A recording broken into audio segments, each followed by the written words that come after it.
Hello friends, আমি পৌশালী এডি story চ্যানেলে আপনাদের সবাইকে স্বাগত জানাই। আমার আজকের রেসিপি কুমড়ো শাকের তরকারি কিন্তু প্রত্যেক বাঙালি বাড়িতেই হয়ে থাকে প্রায় সময়ই। আজ আমিও তৈরি করেছি, তবে একদম কম তেল মশলা দিয়ে। মশলা দিইনি বললেই চলে। দেখে নিন আমি কিভাবে তৈরি করেছি আজকের এই রেসিপিটা। ভালো লাগলে অবশ্যই লাইক করবেন, শেয়ার করবেন। এই চ্যানেলে নতুন বন্ধু হয়ে থাকলে চ্যানেলটা সাবস্ক্রাইব করে দেবেন।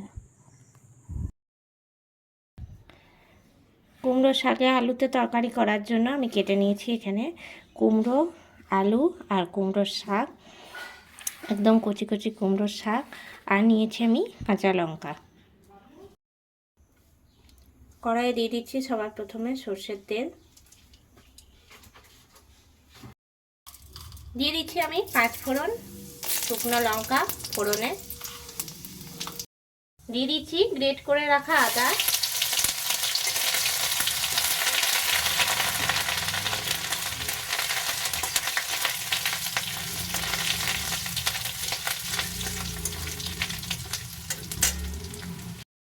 দিয়ে দিচ্ছি কেটে রাখা কুমড়োটা।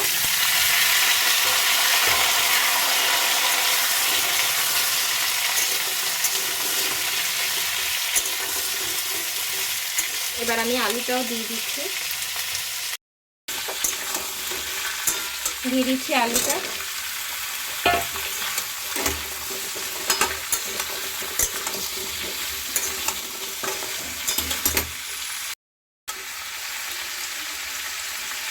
দিয়ে দিচ্ছি হলুদের গুঁড়ো 1 চামচ দিলাম। দিয়ে দিচ্ছি লবণ।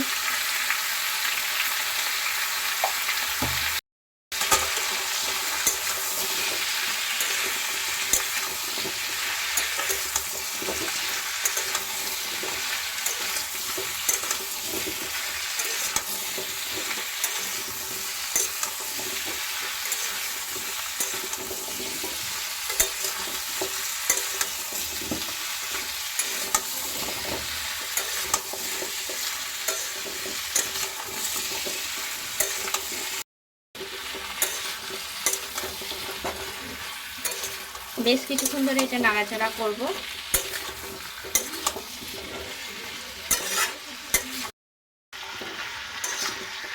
এখন অনেকটা ভাজা ভাজা করে নিয়েছি। এবার দিয়ে দিচ্ছি লঙ্কার গুঁড়ো।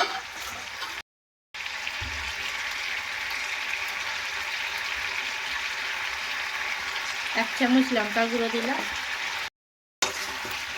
আর নাড়াচাড়া দিয়ে নিচ্ছি।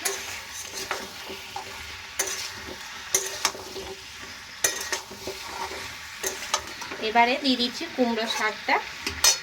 অল্প করে দেবো আর নাড়াচাড়া করব।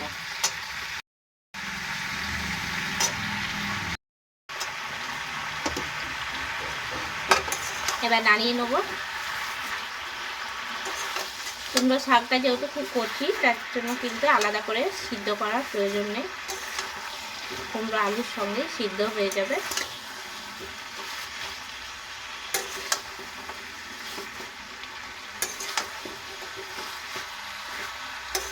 এবার বাকি যেটুকু আছে সেটুকু দেবো।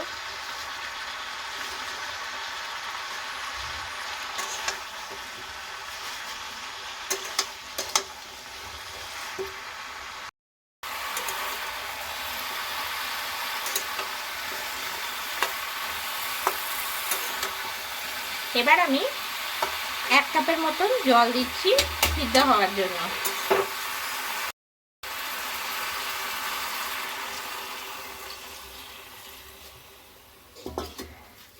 খুব বেশি জল দেবো না, কেননা এটা একটুখানি গা মাখা মাখা হবে।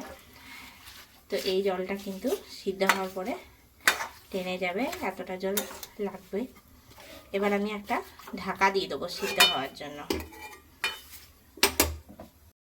দিয়ে দিচ্ছি ঢাকা। কিছুক্ষণ পরে ফিরে আসছি।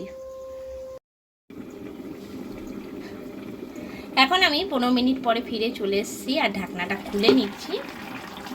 তো এখন কিন্তু ফুটে উঠেছে আর কুমড়ো আলু প্রায় সিদ্ধ হয়ে গেছে।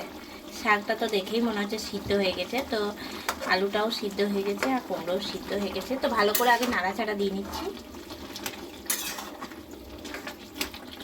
একটুখানি ম্যাশ করে দিলাম, দু একটা কুমড়ো আলু ভেঙে দিচ্ছি।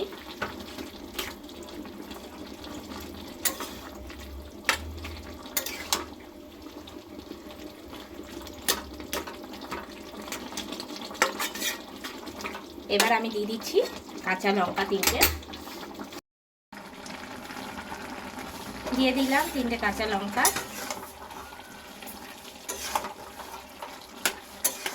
এবার আমি দিয়ে দিচ্ছি 2 চামচ চিনি,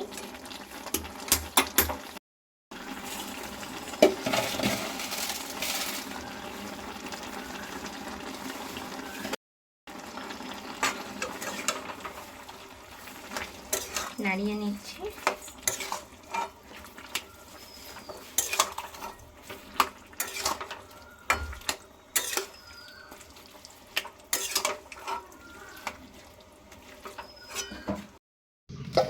এখন আমি বাটির মধ্যে ঢেলে নিলাম।